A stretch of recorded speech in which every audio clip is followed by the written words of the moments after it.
지금 지구촌의 상황은 생각하는 것, 판단하는 것은 귀족들만 하죠. 그거는 우리나라의 조폭영화가 단적으로 말을 잘 해줬다고 볼 수 있습니다. 조폭영화의 핵심은 생각은 내가 한다. 너네들은 행동만 해라.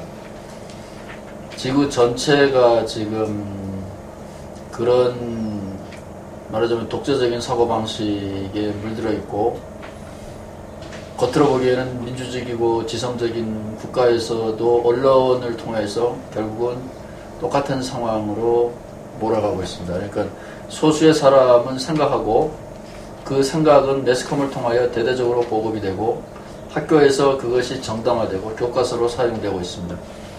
그래서 대부분의 사람들은 자기 생각으로 살고 있는 것 같지만 마가복음 1장에 있는 것처럼 자기 생각으로 사는 게 아니라 귀신 들려 살고 있죠. 그 와중에서 예수를 만나게 된다는 것은 내가 귀신 들렸다는 것을 알게 되는 거라고 볼 수가 있는데, 그런 우리가 귀신 들렸다는 사실을 깨우쳐 주기 위해서 하나님 교회가 있지만, 이 지금 귀신들의 세력이 워낙 대규모고 집단적이고 강력하기 때문에 우리는 귀신에서 해방되면 더 큰 두려움에 빠지게 될지도 모른다. 그래서 사실은 엉거주춤하게 살고 있죠.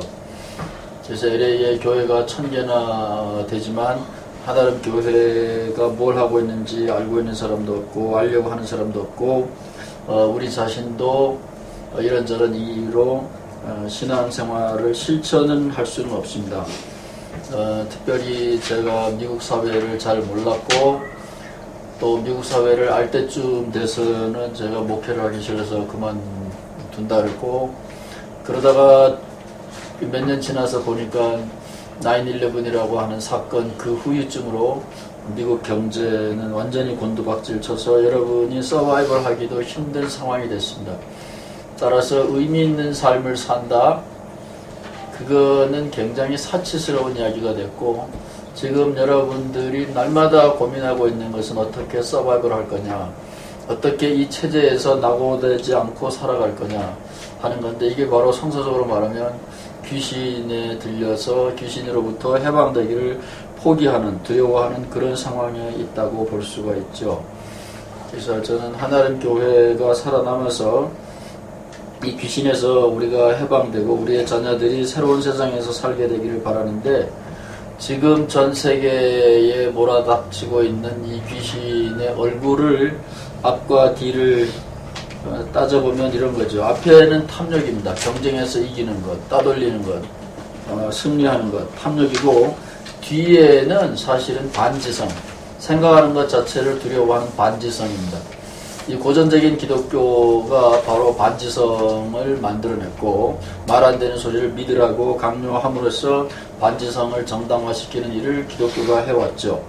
최근에 20세기 후반에는 각종 적극적인 사고방식과, 한국에서는 조혜규 목사가 1970년부터 서대문에서, 불광동에서 시작했죠. 서대문에서 예수 믿으면 뭐 복 받는다라는 기치를 내걸고, 물론 미국에서도 같이 했죠. 전 세계의 기독교인들, 힘없는 사람들을 현혹시켰는데, 그게 바로 이 탐욕, 이 지상에서 현세의 축복을 받는다라는 이 거짓 정보인데, 이것이 지금은 성공을 했죠. 그렇지만 이 공교롭게도 9/11이 터지면서 이제는 이것들이 허상이라는 걸 알게 됐습니다. 그래서 하나님 교회가 해야 될 일은 많은데, 문제는 우리 자신도 이거에 대해서 확신도 없고 경험이 없습니다. 제 자신의 얘기를 하면 삶의 의미는 세 가지라고 봐요. 가장 원초적인 의미에서는 재미입니다. 재미는 성공에서 옵니다. 재미는 경쟁에서 이기는 승리에서 옵니다. 혹은 재미는 성화가 레고를 가지고 놀 때처럼 내가 상황을 핸들할 수 있다라는 그 자기의 주인의식, 이런 데서부터 재미를 가질 수가 있는데, 우리가 이 수련회를 온 거는 혼자 식탁을 차려놓고 식구끼리 밥 먹으면 진수성찬이라도 별로 재미가 없는데, 여러 식구들이 대가족이 모여서 함께 식탁을 나누면 조촐한 거라도 더 음식이 맛있습니다. 더 노는 게 재미가 있습니다. 그런 거를 재확인하는 것 중에 하나인데, 우리가 경제적으로 너무 어렵기 때문에 예수가 이 땅에 와서 제일 많이 한 게 이 잔치 문화인데 우리는 이거를 강조도 못하고 실천도 못하고 지금 원거주춤하게 살고 있죠. 그래서 삶의 의미의 가장 원초적이고 기본적인 단계는 재미입니다. 여러분의 삶 속에서는 재미를 어떻게 찾고 있는지는 모르지만 감각적으로 확인할 수 있는 한국말로 새로 생긴 단어죠. 존재감을 확인하는 겁니다. 그게 재미입니다. 두 번째는 보람인데 우리 교회에서 보람을 찾았느냐? 저는 보람이라는 단어는 역사와 관련해서 사용합니다. 봄에 나가서 농부가 씨를 뿌렸다. 싹이 나면 재미가 있습니다. 그러나 가을에 결실을 했을 때 태풍이 몰아쳐서 결실이 없었다. 그럼 보람은 없는 겁니다. 그 과정에서는 재미가 있었지만 그런 것처럼 보람이라는 단어는 역사의 개념이라고 봅니다. 재미는 순간적인 재미지만 보람은 긴 시간의 노작 속에서 결실이 있을 때 보람이었는데 저는 처음부터 목회에 관심이 있었던 것이 아니라 새로운 기독교 운동을 할 수 있는 후계자, 동지를 만나는 거였는데 그런 의미에서 저는 완전히 실패했잖아요. 보람은 없습니다. 앞으로도 기대하기 어려워요. 여러분들이 먹고 살기 바빠가지고 여러분들 중에 열심히 공부하는 사람이 몇 사람이라도 생기면 그것이 저의 보람인데 그건 두고 봐야 될 일입니다. 그러나 최소한 삶의 의미의 마지막 단계는 삶의 명분입니다. 유교에서 제일 소중하게 생각하는 게 삶의 명분이죠. 그거는 완전히 자기 도취적인 겁니다. 내가 옳게 살았다라는 자긍심입니다.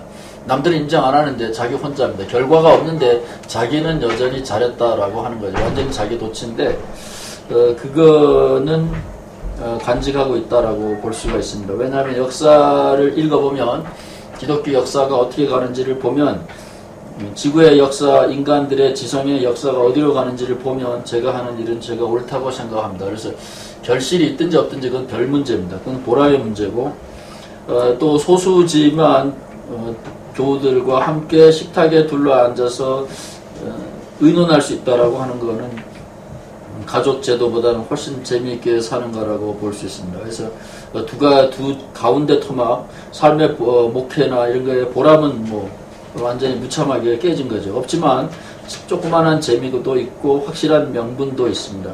그래서 제가 하나님 교회에서 신앙생활하는 의미인데 이것이 여러분들에게는 어떤 의미가 있느냐?